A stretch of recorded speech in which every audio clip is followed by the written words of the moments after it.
A magnitude 2.6 earthquake occurred.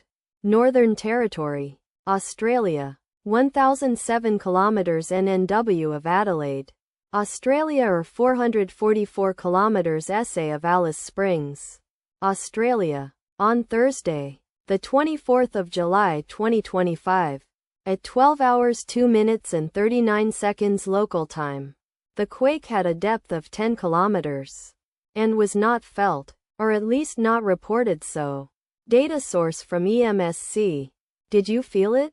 Let us pray. May the earthquake that occurred not affect our brothers and sisters there. May the earthquake not happen again. And may God protect everyone.